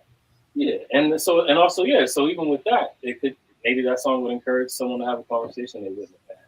Something like that. Pops, yeah. Or maybe our music is reaching Pops and he's gonna talk to his son now. Probably more likely. But that's good too. Talk to your son, man. Like he'll talk to you. Whose idea was it to trade the verses like that? Ours. Yeah, we probably just came up with it at the same time. In order to have an effective conversation, it can't be. We have a special gripe with this song. We didn't really care for the verses that much. We wanted to redo them, which we never do. We wanted to redo them, but L3 liked them so much that I like the verses better than the hook. And we love the hook. Ours was the opposite. We felt the opposite. So we love the hook, and especially at the end, he hits this little break in the hook that I could listen to over and over and over again. And I just love that part, and that's why it was one of the original songs with the Care Package. Still made the album because of him. And Pinpoint and I feel the same way. I think I could speak on his behalf, but he doesn't think the same way. But it's cool enough. I think we could have made the verses stand out a little better, but I like it for what it is. I do. I didn't want to change anything. I wanted it to be that. I at least appreciate his conversational tone. Yeah. I think that was sometimes that. I guess that could have been some of the challenge because it's like, well, I have to tell this story and it has to be a dialogue. Yeah. But I also want to have bars because I want to bar up my songs, right? So that was like, man, you can't sometimes. Got to focus on some of that more than the other parts, right? So that was one of those songs for me. I think y'all doing what y'all were able to do. I think that's skillful. I can appreciate that. Yeah. So that was like a technical exercise. I was like, we're connecting and all, but it also because you're so into the song, you can't say too many amazing things. It just has to relate and connect, right? So because we consider ourselves fairly lyrical. That's the only reason why we're kind of saying that. Because like, well, we just kind of told the story. We just kind of talk. Yeah, that's incredible. And his hook made it connect. So. So, is there a version without a hook? No. Okay. No, that was the original. Yeah. I think the hook came first. Yeah. In this case, he went before us. Yeah. Oh, okay. What he was doing. We're like, all right. Well, now we gotta. That's we gotta talk to each other. So we had to sit and write it together. Like, all right, here's what I'm gonna say. What are you gonna say? And we wait. He's like, all right, here's what I'm gonna say. All right, bet. We respond to that. So it was literally like this inside kind of. So even more of a challenge, kind of, which we kind of rocked it on a whim. We could have probably took a little bit more time with it, but we like it for what it is. I think we did a well enough job for it to be an album song, and we loved this hook so much that we said, hey, let's go with it. Gotcha. Now we're going to backtrack a little bit and go back to Catastrophe because I forgot to mention, Rocky Styles, you did the scratch intro. Yes, sir. Mm-hmm. Yeah, I think that was mostly kind of your idea at first, or was that just? No, I think he had the ideas. I think he came up with the samples, and I was like, we just kind of ran through certain stuff that he had. Yeah. I think we took a couple things from one of his vinyls that he had or something that he actually had in his library. Yeah. And I was like, he was running through sounds, and those are the couple sounds that we picked. Yep. One of them was on an old just scratch record, you know what I'm saying? But he ended up killing it. I wanted cuts on that just because it was so hip hop to me that I was like, oh, this needs cuts or something. It needs something to enhance it a little better because for a while it didn't have any cuts on it. It was just without that. So it made it better in my eyes. Maybe want to listen to it over and over again. Yeah, same as like we usually when it comes to cuts, like we might have a loose idea of what we want to do, but it just turns into some a whole other thing while we're in the studio. You know what I mean? And we just kind of let it happen. You know what I mean? Like again, we've been working together so long that we kind of know each other. You know, he knows what I can do. I trust it. Critique and stuff like that. I ain't worried about none of that, man. I just want the shit to be dope. We have a good formula too, and like with everybody in this group, we developed chemistry through time. Him and I got that formula, that chemistry. Even a lot of times, he might just take the cuts and like take a 4-bar or 8-bar or whatever, and I'll just kind of improv, so it gives it that organic feel a little bit, you know. And he'll just take whatever we think is the dopest and put it where it needs to go, you know. Most of the time, I'm using just what he's got cuts and maybe adding a little effect to it or something. But other than that, you know, sometimes I'll take a segment and put it somewhere, and I'll be like, no, just go underneath of it, so it's still organic in a way. Yep. And it mostly just kind of starts with a loose idea, and then it just kind of builds from there. And we're like, yep, that's it. You know, we don't need to do anything more. More is just going to take away a little bit, you know, whatever. Yeah. Like, this is it. Less is more right sometimes. Yep. It's the seasoning, you know. Yeah. Next up. Appreciate that. I like to hear when y'all talk, because it's not just organic when you're creating the music. Also, how y'all speak when you're speaking of the songs is organic as well. Y'all vibe off of each other. Thank you. Giving your own perspective, and then also enlighten me on how everything was. Thank you, brother. I appreciate the kind words, man. Thanks. No, I mean, they got it, man. You know, and I believe in them. You know, just like they believe in me. So, you know, it's not only just the music, it's a friendship, and there's a balance there too. Next up, we have track 11, Alberta Greenfinger. This is dope. This is a dope song. Richard Cranium. So initially, Richard Cranium, he's a good friend of ours. He's a great rapper, great battle rapper as well. He's great at playing instruments as well. And a while back, actually, he had hit me up and he was like, "Hey, check out this song I made." He played the guitar on that whole thing. That's all him. Nice. And so he was like, I made this song just now. I wrote this verse. I sung this hook. It's kind of silly, but I like it. And I played this out. Check it out. So he sent it to me, and I loved it. And he was like, "Yo, man, you should hop on there." And I was like, "Oh, yeah, I'll hop on it." And then we played it for Greg, and he was like, "Greg, you should hop on there." And he's like, "I'll hop on there."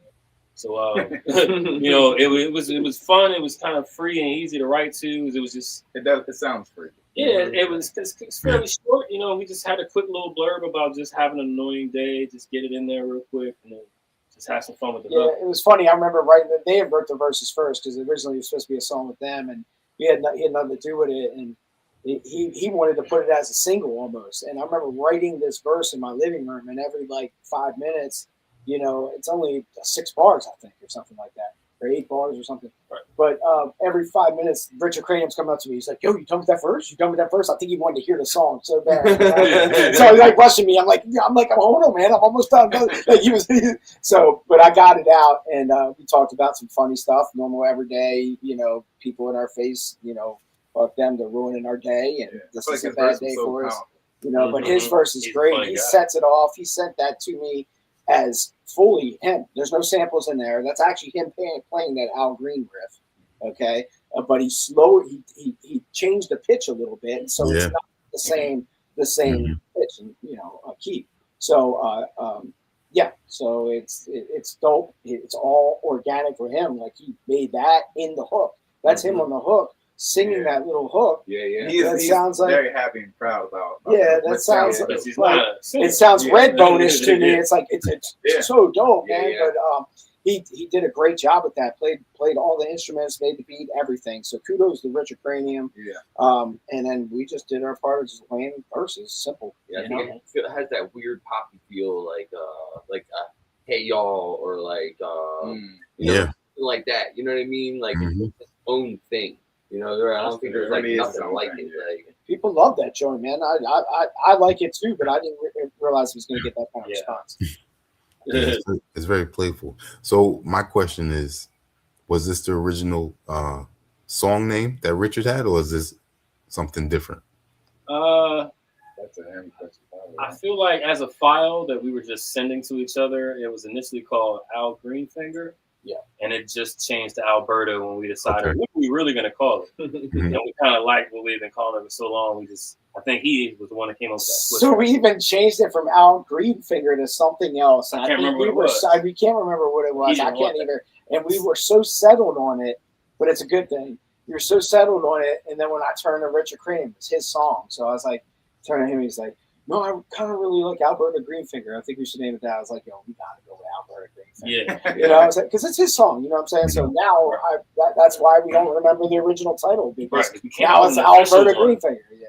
We couldn't get past But it the way it that's used the to only be. name it could be for this album. And I So, mean, listen, it makes Shout out sense. to Al Green. Shout out. I guess it's the Alberta instead. Play on that. The different key. The guitar riff. Yeah. Next up, Have Nots. Have Nots. So, you want to go on that or? I can start and you take over. Okay. So Have Nots that came to be because we had went to do some shows in San Antonio, and one of the people that was playing beats at one of these shows was the guy Blazy Green. That's on that song. Shout out to him. Mm-hmm. Dope individual. And he played beats a lot that night, and he also, there was like an open time for people to just rap, and he was up there rapping with this other guy that was dope too. And it's pretty cool, and we got to chop it up with them. So we were down there, definitely make sure we network too. And he was a cool dude. So him and Regular stayed in touch, and I'll let you do that. Yeah. So he played some beats as well, and he was dope at rapping. He played some beats as well, and they were really dope. And I got his connects, and basically we got together. He sent me this track, which was Have Nots, the beat. We liked it. It had that old school raw sound. Kind of lo-fi, and I was like, yeah, this is our vibe. Let's do it. And we wrote about something. We liked our verses. Sent it back to him. He liked our verses. He ended up putting it on his album, which is released. So go check that out. I think it's on Bandcamp, and it's also on digital platforms. We check Blazy Green, but we asked to use it too because it fit the care package, and he was really an advocate for it. He wanted it on the care package, and I was like, all right. Let's use it. See if we can use it. So I called him and I said, that doesn't matter if we make it, both albums, whatever. He allowed us to use it on the care package, so we put it on there, kind of like cross promotion. So and we liked the song enough to put it on there. It was really raw. He mixed and mastered that joint. We were just honored enough to have it on the album, and we appreciated his skill and his skill set, MCing and also beat making as a producer. So. And that was the same time when we went to go see Spy, you know what I'm saying? So that was around the same time. That was in June, but that was one of the shows we met him in on a Sunday night. So That's ill. I like you describing the artists that you worked with and producers, because they're, common thing is they're also multi-talented. You have producers on there that are also seasoned in, other talents with the music as well. That's dope. And y'all work together organically. Absolutely. Yes, sir. All of these people matter to us greatly. And to be included on the project is part of our way of expressing it. Like, listen, what we did, we got to get that out there. You know what I mean? You guys are awesome. It can't stay stuck. You're helping amplify what we think is awesome within us. Let's go. Let's run together. From the outer care package to the inner care package, from the artwork, from Neil to everybody else in between, and everybody that helped us push this product, and make this project happen. So we're thankful to build with these people. That's dope, man. I mean, so much talent that's out there. I know that everyone has their go-to artist, producer, or that's on their bucket list, which is, there's nothing wrong with that. We've grown up on a lot of them, and we still enjoy what they listen to. But the amount of talent that's out there that, might be undiscovered, maybe a few people know about, And for you to be able to bear witness to it and put me on to certain people through your own work, that's what it's all about. Yes.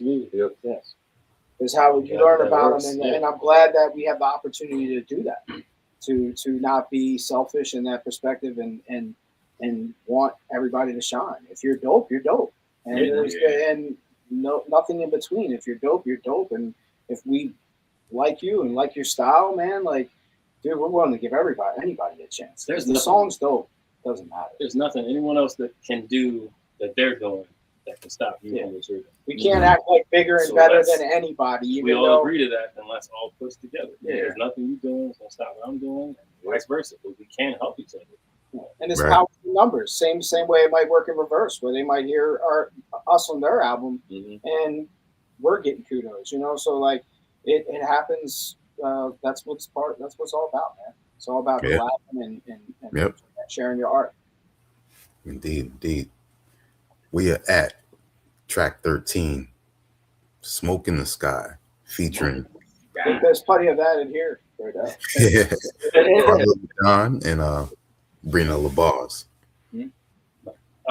Is this one on me? Yeah, go ahead. We're just looking at head look. She tried to get out of it. I was literally looking for stuff, and I missed all of that. All right, so "Smoke in the Sky," that was another song where we had kind of built. We were building a lot of songs with this other collective that we were working with. Radio. Yeah, Radio. I guess that's kind of a little bit of a hiatus at the time. But anyway, we have a lot of great songs that we made in that collective. And this is one of the songs that I liked a lot. I think we all kind of liked a lot that was in that pool of songs that were available to go onto something. And also... And it was recorded here. Yep, we recorded that one at Diamond Dungeon Studios, which is this guy's studio. And so I really like that song. I like to smoke. I smoke weed. And the song's called "Smoke in the Sky." I feel like you're on that song. I'm on that song. So everyone except him that's on that song smokes weed. And to me, it was kind of like, well, that would be a cool thing to have in the care package, because we kind of talked about everything else. And I personally, if I would like to smoke a blunt if I was trying to relax or calm down or whatever it is for my day. Yeah, how do you that would be part of the yourself? care package for me. So I'm like, we got to have a smoker song. But also, I thought it was cool because it's not like real heavy, just talking about smoking necessarily. Yeah, it's kind of more just than that. a good song that's also like, you can get high, one type thing. So we talked to everyone else that was in that collective and made sure it was cool that we threw it on the project. And, they're kind of like, yeah, great. And Cardo. Yep, shout out to them because, this song needed to get out there and we don't want to keep waiting. So we're like, well, we got a vehicle. We can put it on and get it out instead of just having it sit around. Both dope artists. Yeah, check both out really dope. Brina LaBars, as we spoke upon earlier, but Cardo the Don too. Check them out. They're both dope. Yeah. So yeah, we did that all together, and wrote that together and made that, and we had no place for it, and the care package ended up being that place. Like I said earlier, normally if a song's good enough, like I don't always need to be on it. But this one, I was like, yo, that beat is fire. I gotta be on it some way, some shape or form. Yeah, their vocals strong and as hell on that song. they let me do whatever I wanted at the end. Then not just flowing with the track. Typically I record when it like the room's dark. So it's just me in there just vibing out, just listening to music. The music is for life in those instances. He turns the light off in the booth, and I'm like, "You sure you don't want this light on?" He's like, "No, keep it off." He's like, "All right." How you reading your lyrics? I ain't reading my lyrics. No, that track, there's something about how it comes on too, and the way things are about it's just soothing. Yeah, it's a dope track. I'm just happy once again to be a part of that. So L3, when it comes to you creating a hook, do you just vibe strictly off of the production, or is it sometimes a combination of the production and the lyrics that you heard already recorded for the song? I think it's a little bit of both. It also depends on like if there are lyrics yet. So if they're leaving it for me to start, sometimes that can be pretty challenging. But then I get to set the tone at that point. Typically, I fall in love with a beat. However the beat is guiding me is how I'm going to do it. Sometimes they can kind of change that if need be, but it's not, I'll get stuck in a certain flow, and it's like it gets hard to change the flow once I've gathered it from that particular beat. But if there are lyrics on the track and I can follow them, especially if there's some sort of a story that I can use or I can link, or if it reminds me of something that a story that I know, a story that I've told before, or even one that I haven't, that's what helps me write the lyrics. Hopefully that answers your question. Yep. We are at the last track. No condolences. No condolences.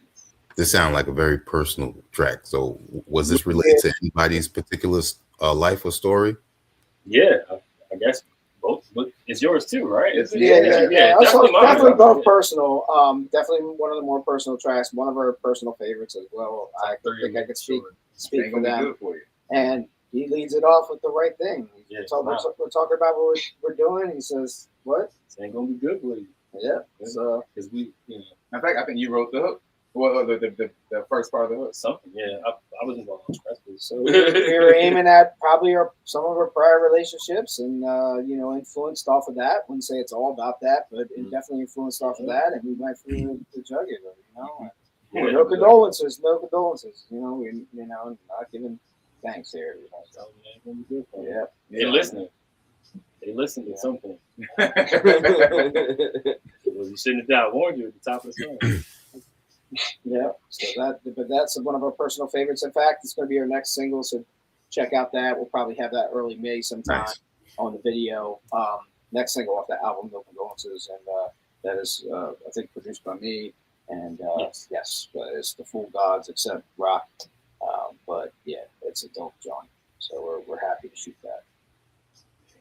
The hook was another fun one, creating the hook. Pinpoint already had a great idea. Used my vocals, and then I came up with something because we had more room, so I put something on the second half of it.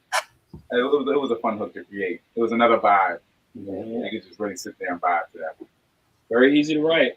And you can tell by the flows. It's out. Yeah, both of their flows, and this is just it's mellow. It sounds easy, even though for most people it probably wouldn't be. They killed it. That's dope. And you got the hidden track only on the CD. Oh yeah. So there's also a hidden track for whoever has a copy of the CD or buys a copy of the CD. And you hit us up if you want to check us out. Buy the CD.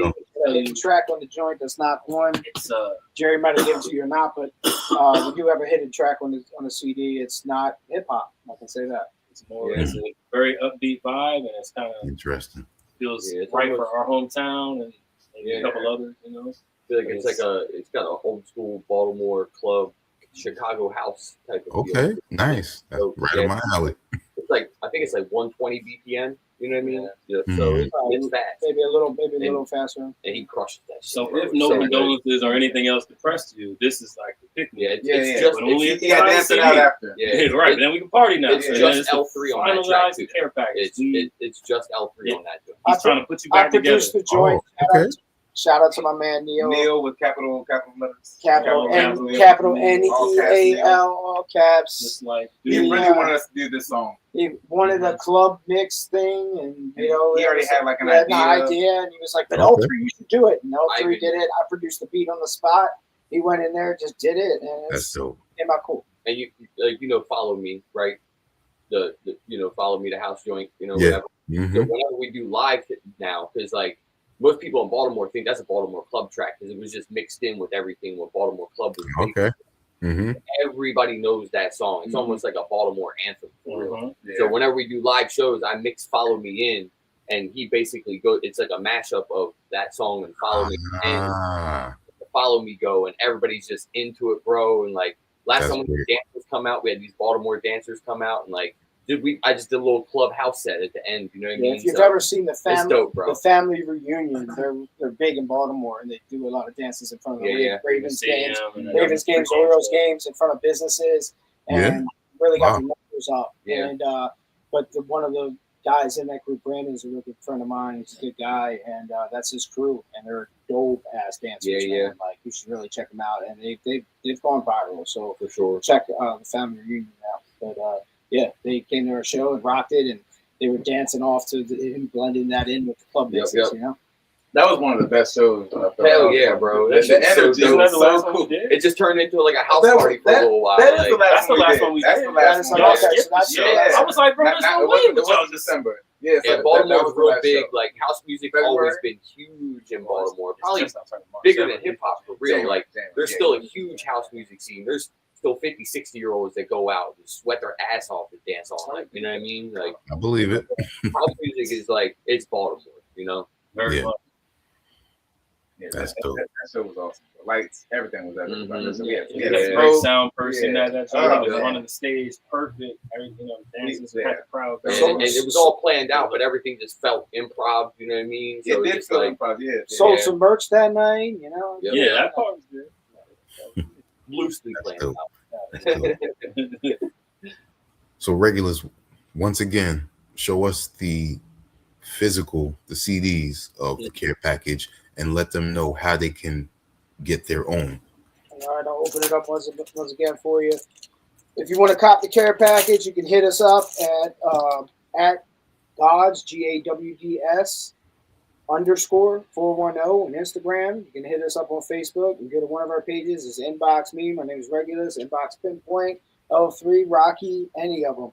And we'll get one sent to you. You know, care package. Right now they're $20. And we'll throw in some extras, you know, in there, some little stuff if you go cop one. But yeah, check it out. Got the full CD, credits inside CD. It's the heart. So if you see that's the heart healed or needing the bandage over it, this is the heart. It's kind of the shape of an ass. On purpose. So that's it. And then they got the back with like the heart coming out. In the front, the hearts are broken as you see. In the back, and they're delivering the care package in the back. You got their hearts, they're healed, they're listening to the music, the care package is opened up, you know, blessing everybody. So that's kind of where we're at, you know. It is. Check it out if you want the album, just hit us up on any social media. Hit Pinpoint up or myself, or like I said, Rocky or Alfred. We got shirts with the same artwork. We got t-shirts on sale, 25. You know, so hit us up, man. We got, well, like I said, if you get one, we had care packages, original care packages at first. We might have one left. I think we have one left. We have one care package left. In there. But we had that was actually a care package, some CDs, some merch, but some specific surprises that would be a care package. Like you could probably go out in the wilderness and survive off that package for maybe 2 days. Yep. You know, so at least have a good time. Yeah, at least have a good time. At least have a good time. Yeah, it wouldn't be a total bummer. So yeah, check it out if you want that. That was like $50, but it's well worth it. We spend more on it. We can tell you that. But it was good, man. These are good things to have, Wiki. I appreciate you having us out, man. Nice talking to you. It's greatly appreciated. This is a fun interview for sure. Yeah, even if you don't cop anything, just listen to our music, give us a chance. We'd appreciate it, and we appreciate you guys watching, and appreciate being on this platform as well on HHDG Media. Mm-hmm. Okay. Appreciate you. I got maybe 2 more questions. Absolutely. And I might be forgetting some of them, but don't hold me to it.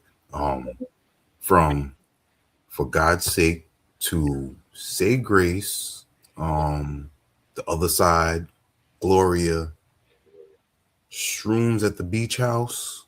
You did your homework, bro. Nice. The care package.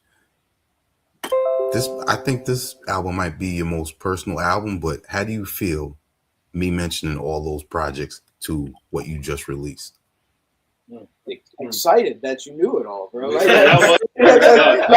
that makes me feel great. I mean, that's what we want, you know. Like that's what we yearn for. So it's if somebody's actually listening, you can name all the titles. Like you did your research, we appreciate that, man. There's a listener out there, and it's somebody that holds a platform. I mean, shit. The first thing you That's talked about awesome. was like some shit from like first project. Very first project on the Rock On, and he didn't even know. He couldn't even remember the song. He probably cut it on and everything. Right. It's his homeboy. Yeah, that's like one of my leads the best song friends off. that One of his starts it best off. friends. So it all comes in full circle, man. That's awesome. So we are excited. But yeah. Also, as you were naming them, I haven't thought of some of those names in a while. I was just thinking how much the music has changed. Yeah. Not even just because this one has topics like it does, or the specific topics, but it's just changed a lot. Like you know what I'm saying. I like all of it. I like the whole you know, I'm on it. So I like the whole thing. But I definitely consider, because I was thinking of some of the older songs while y'all were just now talking. I'm like, there's that. I see growth. For sure. Yeah. And the willingness to do even a project like this, and being so specific, you know, maybe more so than most of the others, right? In my opinion, at least. Yeah. I think that also, you know, it's just kind of a, I don't know. It's just a good. I like the timeline. I like the timeline. I think anybody that has been rocking with us may also be able to appreciate the timeline, but I haven't really fully took that in. So maybe just. And that's what we want. We want to see growth, and we hope that this made us grow as developing the care package and putting together that project. Those albums made us grow too, and they all have their different approaches on how we approached each album and what they were influenced by. So we could go run down each album and we could tell you, but at the same time, I think, yes, it definitely is our more personal joint. I think it's number one as far as that. There are some personal songs in other albums that we have, like Gloria and things like that, but the care package is definitely more personal, more heartfelt. And also with having L3 as part of the group now, it's like, I feel like this album is more like a collective of everything. You know what I mean? Like, and again, even with that first video, we got to top this now. You know what I mean? Yeah. Right. So like, exactly. Yeah, it's just set a whole new pace for everything, and by total surprise. You know what I'm saying? Like, I was told this is the different sound. We could have had Rocky maybe in a few more, but he'll get on the next album a lot. He understands what the album. But that's what's going to motivate, you know, to make the next album that much doper. And like now, it kind of opened our eyes to what GAWDS is. This album, I think. Yeah, and even he's like, this is my favorite album by us. Yeah. So, you know, I was like, you're hardly on it. He's like, I don't care. I don't fucking care, man. We're GAWDS. Native Tongues is like my favorite type stuff. You know what I mean? Like Common, De La. De La is my favorite group of all time. You know what I mean? Tribe Called Quest. Like, that's my favorite shit. And like, you know, I feel like if it wasn't for those type of groups, like, I wouldn't be who I am. And I feel like this album is doing that for people now. You know what I mean? Yeah. Cool. Going at whoever, don't surrender, aka GAWDS. Tell us how that name came to be. Yeah, that's so I got here. It's originally his idea and a friend of ours. Yeah, in the beginning, there was I guess a slightly different configuration of GAWDS. Like, me and Reg have always been here, but another one of our homeboys was in the group at the time for like the first album or two. So or first project. First couple. He's about on 4 albums that we have. Yeah. So we were trying to come up with a name. You know, we've been working on it for a while. We didn't know what we were calling our collective, and then one of the things I presented was like this acronym, and I had almost all of the letters meant what they mean now. I can't remember which one anymore, but I had one of these letters off for what it stood for, and the other dude was there, his name's Play, and he was like, "Yo, why don't you just say?" And then whatever he replaced, it became GAWDS. So I don't remember which letter he told me on, but I had the whole thing, and then he made it a little bit cooler, and I was like, "Oh shit, that's it." That's it. We all agreed, and then that's it now. That's it now. I mean, there's a message behind it, obviously, but I told him at that time I wasn't making up a name anymore. I'd done it for my older groups, didn't like the names that much, so they had to do it. They came up with it. I wasn't crazy about GAWDS at first, but the acronym sold me. You know, the acronym sold me, and I was like, no, I already said my word. They chose it. That's that. Let's do it. This is a collective. So it plays on quite a few albums. He's on Streams at the Beach House and you know, exactly. So Say Grace. I think he has one song on Gloria or something like that. So he's on quite a few albums. You know, the mixtape stuff. Definitely, you know, for God's sake, or It is. Before we go, I know you said next single's coming up. Are there any events that you want to promote that you will be at? Yeah, so I got an event. Let me see if I have a flyer. I don't have a flyer. Probably downstairs, but I have an event coming up March 27th. I'm not performing. I might perform as far as like a guest set. This is the flyer. As you see, it's kind of like a Tribe Called Quest kind of thing. Yeah. Tribe Called Fresh. And the doors are at 8. The show starts at 9. We're probably going to push it back. The show will probably start at 9:30, 10. But it's going to be a late night show. Sidelines in Glen Burnie. These are the artists that are performing. Pete the Dark Super Truth's dope album venue. release party is happening. This group called Rich Decisions. They're very dope. We got Smut Rock, King Yella. They're also dope. Ron Too High, Dizzy D, Pirate Bay, and King Killer. Be More Crocky and a dude named Mo Gardner is supposed to come out and rock the stage. So we're throwing this event, and us planned accordingly, and GAWDS are all throwing this event. And come out and check it out, man. It's gonna be a dope time. We got our flyers in a lot of stores locally, in a lot of places, downtown Locker Room, places like that. You already read up on flyers, so it should be a really dope event if you're gonna come out March 27th.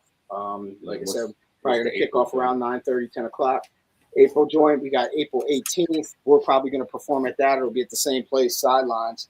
But it'll be our first time performing there. So I'm actually throwing a show there before I'm performing there. You know what I'm saying? As a collective.